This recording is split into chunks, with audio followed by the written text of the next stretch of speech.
Vyara APMC માર્કેટમાં આજરોજ ખેડૂતોએ હલ્લાબોલ કર્યો હતો ત્યારે એપીએમસી માર્કેટમાં મારામારીના દ્રશ્યો સર્જાયા હતા તેમજ પોલીસ અને ખેડૂતો વચ્ચે પણ ઘર્ષણ જેવો માહોલ સર્જાયો હતો। વ્યારા એપીએમસી માર્કેટમાં આશરે 2 વાગ્યાના અરસામાં હરાજી કરવામાં આવી રહી હતી ત્યારે વેપારીઓ દ્વારા ભીંડાના યોગ્ય ભાવ ખેડૂતોને આપવામાં આવ્યા ન હતા અને એક મણના માત્ર 200 રૂપિયા ભાવ આપવામાં આવી રહ્યા હતા। જે બાદ રોષે ભરાયેલા ખેડૂતો એપીએમસી માર્કેટની ઓફિસે ગયા હતા જ્યાં હોદ્દેદારો સાથે વાતચીત કરતા હોદ્દેદારો તેમજ કર્મચારીઓએ ફરી હરાજી કરવા માટે વેપારીઓને સૂચના આપી હતી। જે બાદ ખેડૂતો ફરી માર્કેટની અંદર હરાજી કરવા આવ્યા હતા ત્યારે ગણ્યા ગાંઠિયા વેપારીઓ જ હરાજીમાં સામેલ થયા હતા જેના કારણે ખેડૂતોમાં ભારે આક્રોશ ફાટી નીકળ્યો હતો કારણ કે 200 રૂપિયા જેટલો ભાવ આપવામાં આવે તો તેમનો વાહન વ્યવહાર ખર્ચ પણ નીકળી શકે તેમ નથી।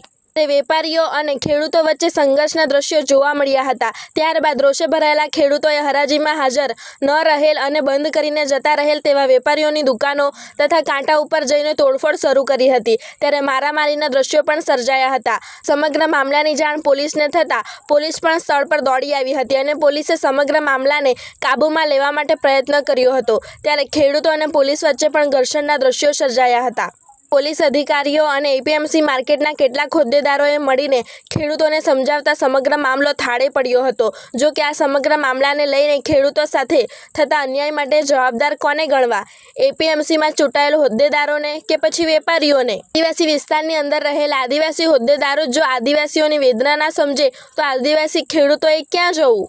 વેપારીઓ દ્વારા ખેડૂત પાસેથી એપીએમસી માર્કેટની અંદર ન જેવા દરે તમામ ખેત પેદાશો ખરીદીને માર્કેટમાં ઊંચા ભાવમાં વેચતા હોય તેવા અનેક આક્ષેપો ખેડૂતો દ્વારા કરવામાં આવી રહ્યા છે જે આજથી નહીં પણ અનેક સમયથી કરવામાં આવી રહ્યા છે। વ્યારા એપીએમસી માર્કેટ આ જ મુદ્દાને લઈને સતત વિવાદમાં રહેતી હોય છે ત્યારે ખેડૂતોને ન્યાય અપાવવા માટે એપીએમસી માર્કેટના હોદ્દેદારો અને સંચાલકો ધ્યાન આપે તો આવા અનેક કિસ્સાઓ ટાળી શકાય તેમ છે પરંતુ ખેડૂતોનું શોષણ કરનાર અને પોતાની હોદ્દાની રૂએ એપીએમસી ચલાવનાર ખેડૂતોની વેદના સમજી શકે ખરા તે તો પ્રશ્ન જ રહ્યો।